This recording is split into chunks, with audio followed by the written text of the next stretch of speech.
Good morning दोस्तों। एक बार आपका फिर से स्वागत है आपके अपने चैनल बीबी सर यूके में। तो काफ़ी मज़े से आप लोगों की तैयारी चल रही होगी।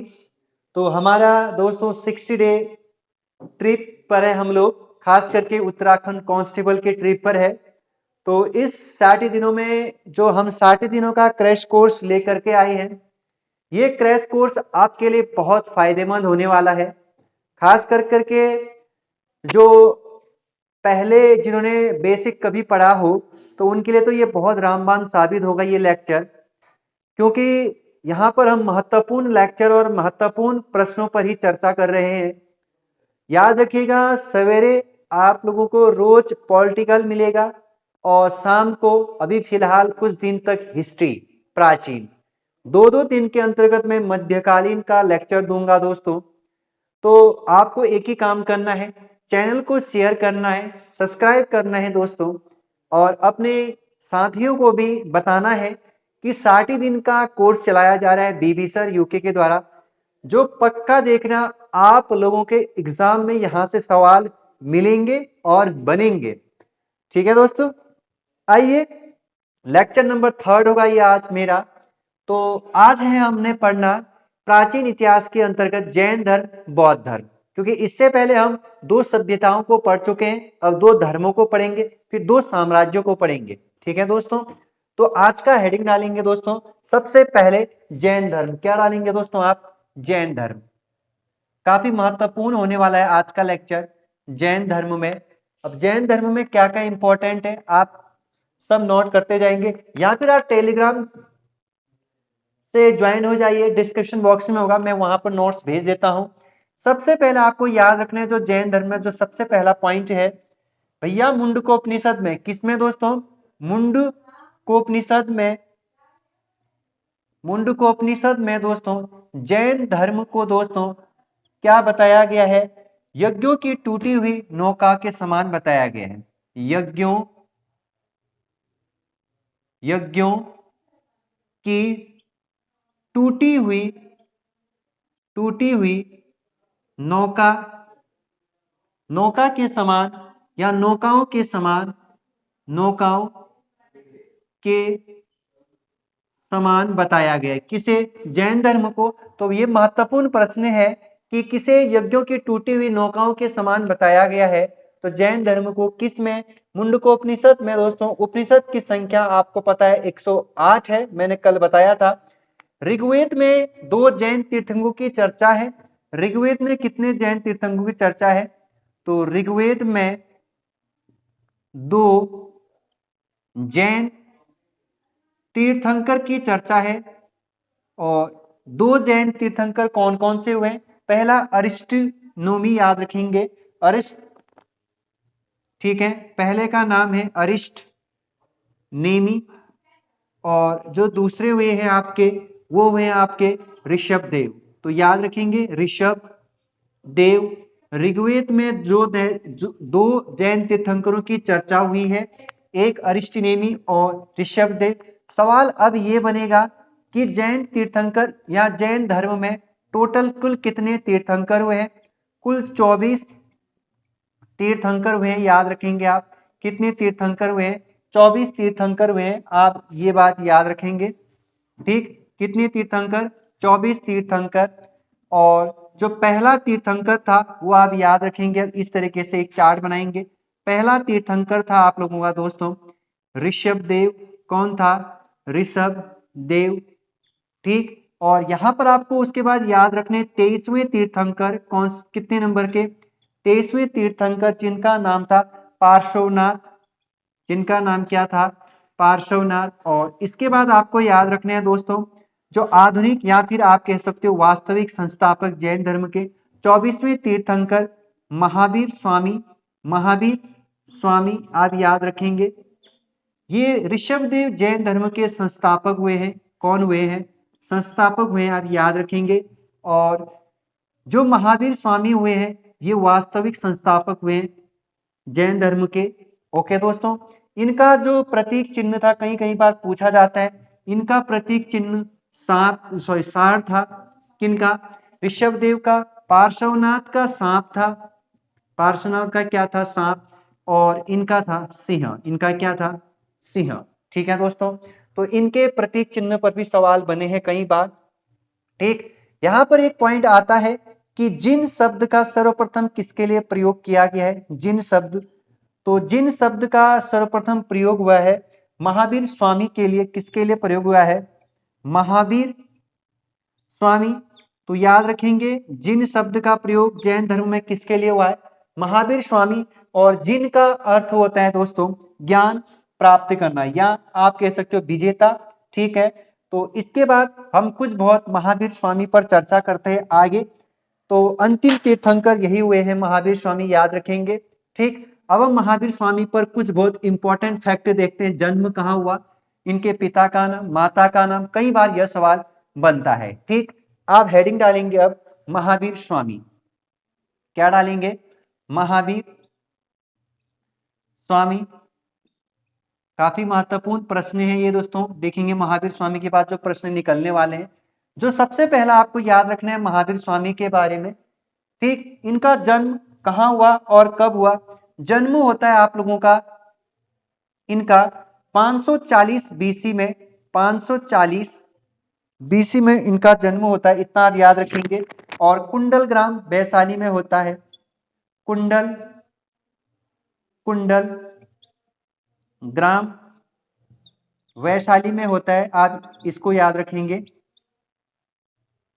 इसके बाद आपको इनकी मृत्यु भी याद रखनी है, यहीं पर हम मृत्यु भी इसकी याद करा देते हैं आप लोगों को। मृत्यु 468 ईस्वी में, 468 बीसी में पावापुरी। पावापुरी राजगृह याद रखना है, राजगृह याद रखना है। इनके आपको याद रखना है बचपन का नाम वर्धमान था। बचपन का नाम वर्धमान था किनका? महावीर स्वामी के बचपन का नाम वर्धमान।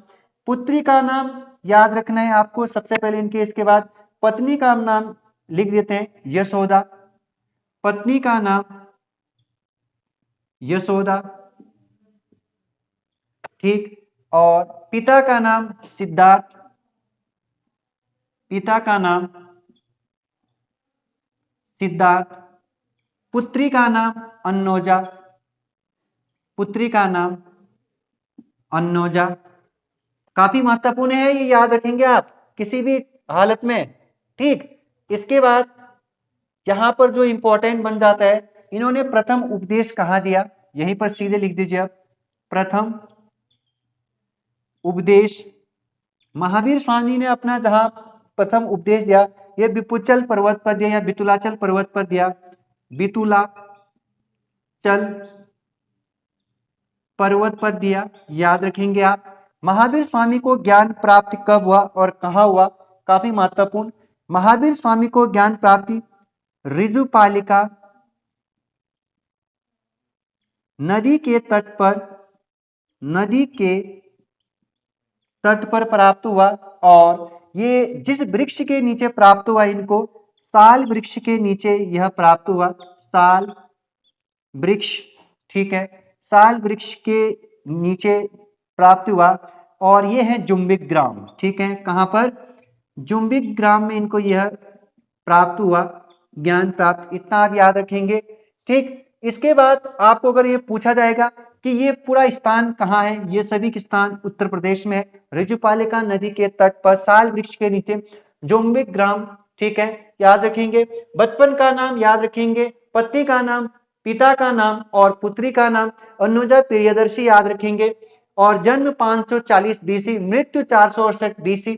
ठीक, कुंडल ग्राम में इनकी जन्म होती है, मृत्यु पावापुरी में होती है, याद रखेंगे। आगे चलते हैं और जैन धर्म के त्रिरत्न देखते हैं। जैन धर्म के त्रिरत्न, तो नेक्स्ट पॉइंट लिखेंगे जैन धर्म के त्रिरत्न। महत्वपूर्ण, मोस्ट इंपॉर्टेंट, सम्यक ज्ञान,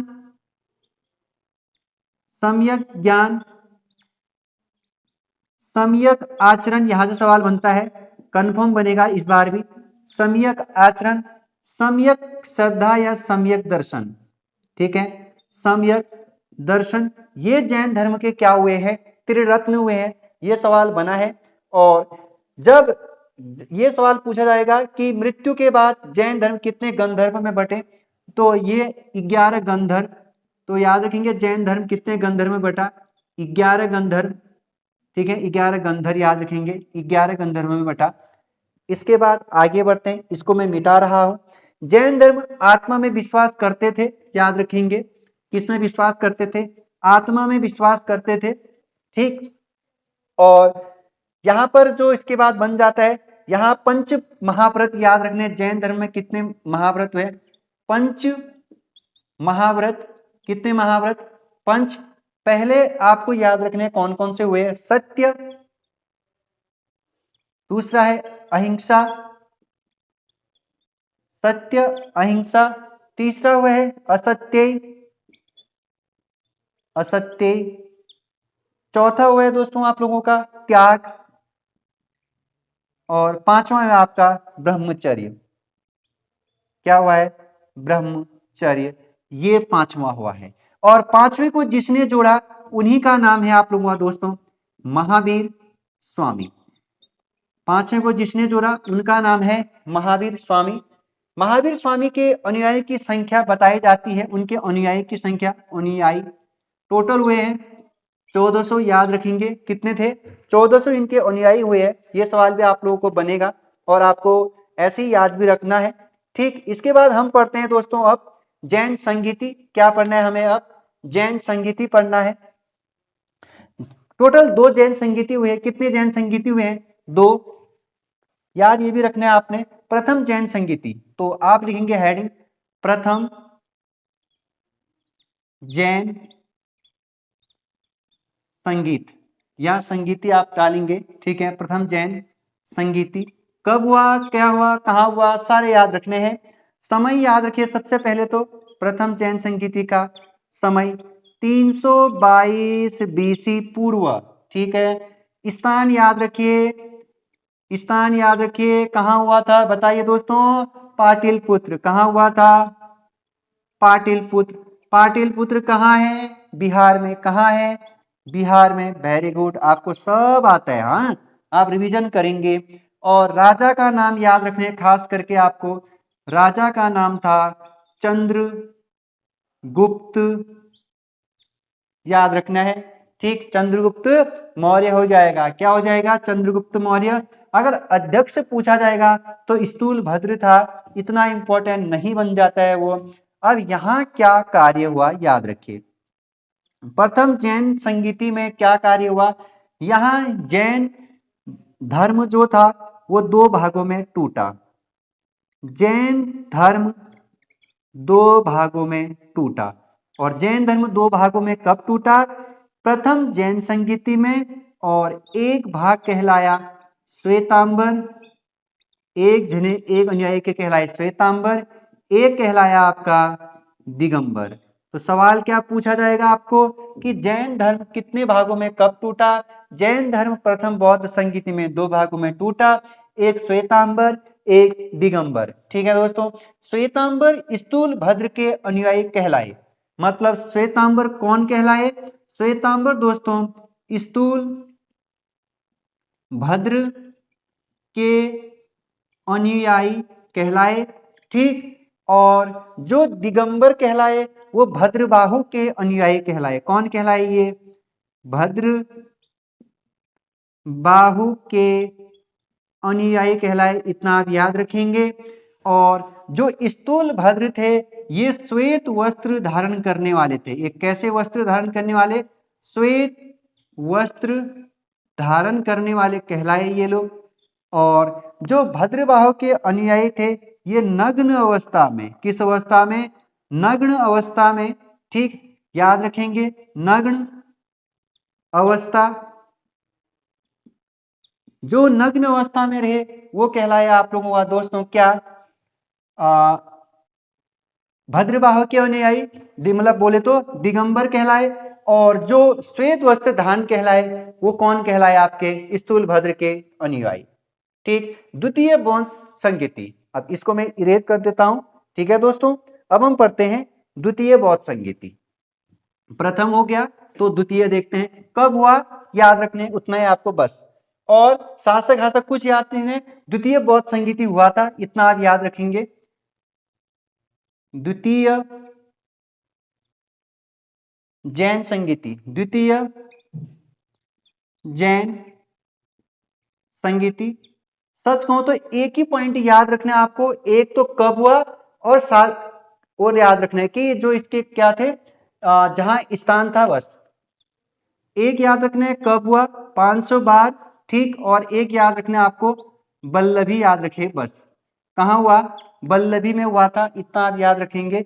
500 बार बीसी, बात खत्म। ठीक है दोस्तों, तो इतना आपको याद हो गया होगा। तो कुछ इंपॉर्टेंट पॉइंट और बन जाते हैं। महावीर स्वामी ने अपना पहला उपदेश किस भाषा में दिया? तो ये प्राकृत भाषा में दिया।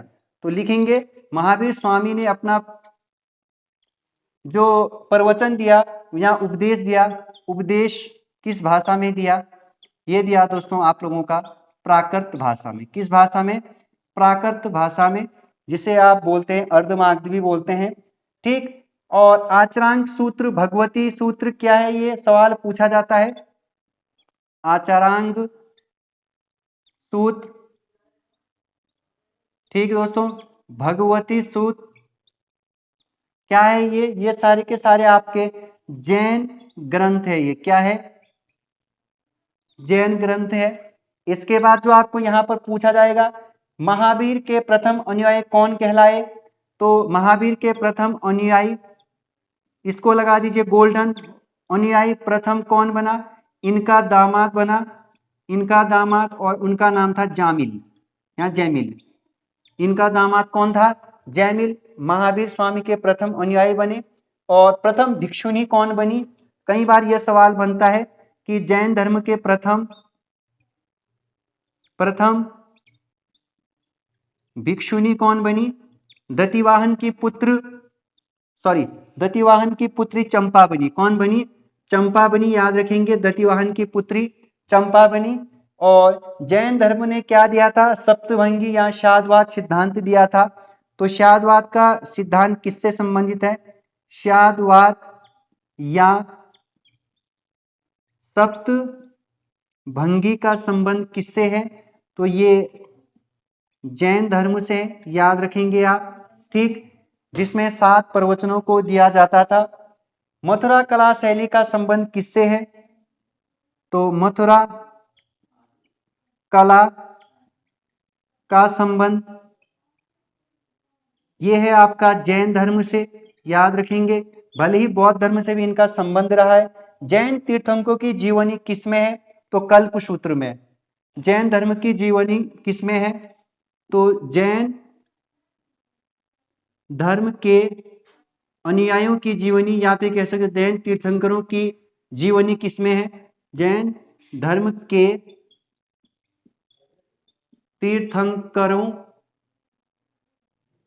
तीर्थंकरों की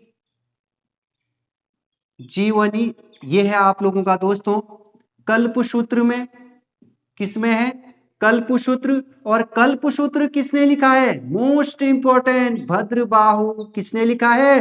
भद्रबाहु। हर हालत में याद रखिएगा दोस्तों आप, ये कई बार पूछा जाता है, ठीक। आइए अब हम पढ़ते हैं। जब हमने जैन पढ़ लिया तो अब हम पढ़ेंगे क्या? बौद्ध पढ़ेंगे दोस्तों। क्या पढ़ेंगे?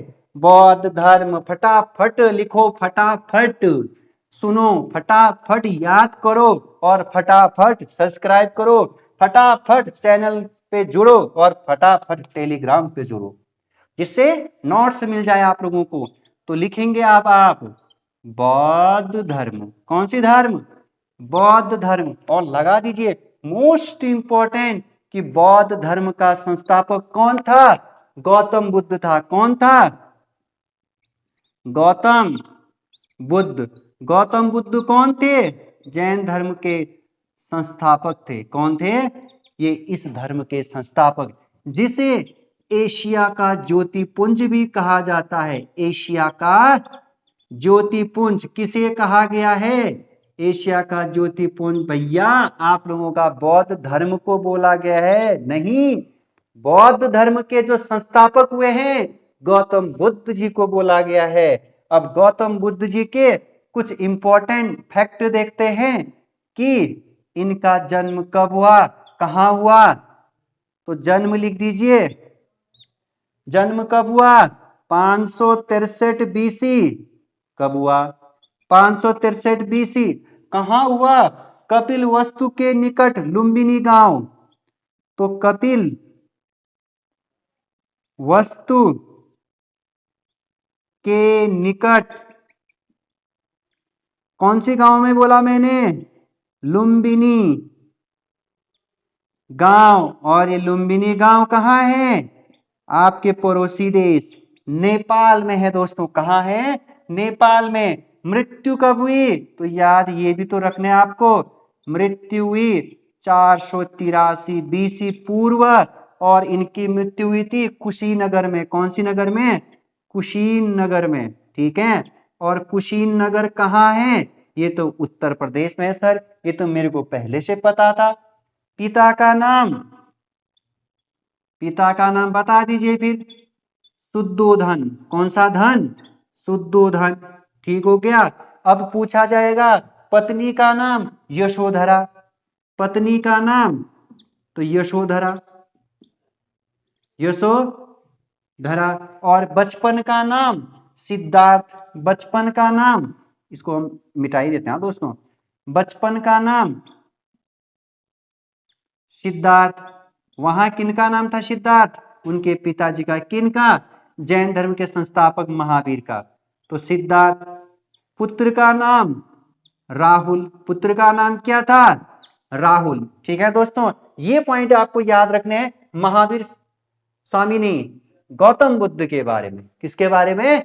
गौतम बुद्ध के बारे में आपको क्या याद रखना है? जन्म 563 बीसी, मृत्यु 483 बीसी, पिता शुद्धोधन, पत्नी यशोधरा, बचपन का नाम सिद्धार्थ, पुत्र इनके राहुल हुए हैं। ठीक, आगे बढ़ते हैं। गौतम बुद्ध ने अपने जीवन में 4 दृष्टि देखे थे। कौन कौन से देखे थे बताएंगे आप लोग?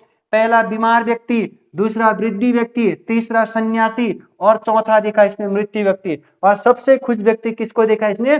सन्यासी को देखा, तभी सन्यासन बन गया खुद भी। ठीक है दोस्तों, तो ज्ञान प्राप्ति कहाँ हुआ इनको? तो आप लिखेंगे ज्ञान प्राप्ति किनको? गौतम बुद्ध को। ज्ञान प्राप्ति हुआ था इनको दोस्तों पीपल वृक्ष के नीचे 8वें दिन में। तो याद रखेंगे पीपल वृक्ष के नीचे इनको क्या हुआ? ज्ञान की प्राप्ति। कितने दिन में? 8वें दिन में। जिस दिन इनको ज्ञान प्राप्ति हुई और उसी दिन क्या कहलाया? बुद्ध पूर्णिमा कहलाया। और इनको ज्ञान प्राप्ति कहाँ हुई थी? वैशाली में हुई थी। कहाँ हुई थी? वैशाली में। ठीक है। बौद्ध धर्म के त्रिरत्न क्या है? मोस्ट इंपॉर्टेंट, बौद्ध धर्म के त्रिरत्न। बौद्ध धर्म के त्रिरत्न जैसे जैन धर्म के थे, तो वहां पे आपका क्या था? सम्यक दर्शन, सम्यक ज्ञान, सम्यक आचरण। यहां पर आपका 3 है, बुद्ध, धम्म और एक संघ। तो आपको क्या याद रखना है? बुद्ध, धम्म, संघ। ये क्या हुए हैं? ये आपके बौद्ध धर्म के त्रिरत्न हुए हैं। क्या हुए हैं? बौद्ध धर्म के त्रिरत्न। ऐसी जैन धर्म के कितने थे? 3। ठीक है। और इन्होंने अपनी जो जो लैंग्वेज जो वो दिया, इन्होंने उपदेश दिया, वो किस भाषा में दिया गौतम बुद्ध ने?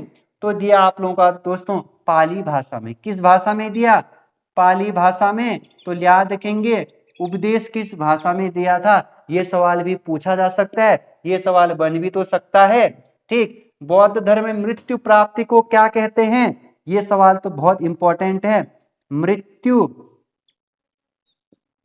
प्राप्ति को क्या कहते हैं बौद्ध धर्म में? तो आपको यहां याद रखना है महाभिनिष्क्रमण। ठीक है, महाभिनिष्क्रमण। ठीक है दोस्तों, इसको आप गांठ बांध लीजिए, मोस्ट लगा दीजिए। अगर मृत्यु पूछा जा सकता है तो आपको ग्रह त्याग भी पूछा जा सकता है दोस्तों। क्या पूछा जा सकता है? ग्रह त्याग। एक मिनट बच्चों, एक मिनट। ये होगा आप लोगों का दोस्तों मृत्यु, ये होगा ग्रह त्याग होगा इसमें, ग्रह त्याग। ये होगा दोस्तों आपका ग्रह त्याग। ये जल्दबाजी में हो गया। और अब आप लिखेंगे मृत्यु प्राप्ति को क्या कहते हैं? क्या मृत्यु प्राप्ति को महापरिनिर्वाण कहते हैं। महापरिनिर्वाण कहते हैं। ठीक है दोस्तों, मृत्यु प्राप्ति को, जबकि ग्रह त्याग को महाविनिष्क्रमण। ठीक है, जबकि धर्म उपदेश को क्या कहते थे? धर्म उपदेश को क्या कहा जाता था? धर्म चक्र परिवर्तन। क्या कहा जाता था? धर्म चक्र परिवर्तन। ठीक है दोस्तों, तो ये तीनों पॉइंट मोस्ट है। बौद्ध धर्म में ग्रह त्याग को महाभिनिष्क्रमण, ठीक है दोस्तों, और मृत्यु प्राप्ति को महापरिनिर्वाण। ठीक है, और धर्म उपदेश को धर्म चक्र परिवर्तन। धर्म चक्र परिवर्तन। ठीक है, बौद्ध संगीति कितने हुई है? बौद्ध संगीतियां कुल 4 हुए हैं। बौद्ध संगीतियां कितनी हुई है? कुल 4 हुई है। मोस्ट इंपॉर्टेंट, बौद्ध संगीति, बौद्ध संगीतियां कुल कितने? 4। सबसे इंपॉर्टेंट पहले तो कितनी हुई है? 4। जैन 2, जैन संगीतियां 2, बौद्ध संगीति प्रथम, शॉर्ट में लिख रहा हूं दोस्तों, कि कब हुई थी? 483 बीसी पूर्व, 483 बीसी। दूसरा कब हुआ था? 383 बीसी, 100 वर्ष के बाद। तीसरा कब हुआ था? याद रखेंगे, 243 बीसी पूर्व। और चौथा कब हुआ था? 102 में।